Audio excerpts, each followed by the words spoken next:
right, everybody, we're now going to go for a ride in our 1961 Chevy Corvair 95. Basically what this was it is a truck version of a Corvair. Of course, they decided to use their own name. But besides that, you got the very nice turquoise on white interior and exterior.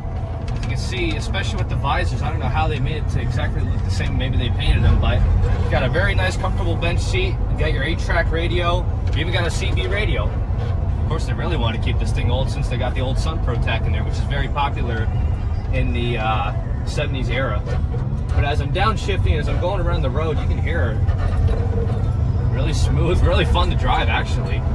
This is the kind of truck that you would use as a work truck. Besides that, we got a little Honda bike in the back.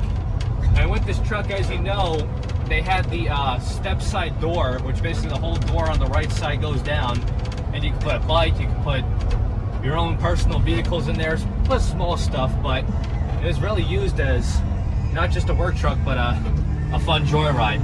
But anyway, we're gonna get her turned around, put her on the lift, let you guys take a look at the underneath. We'll see you there.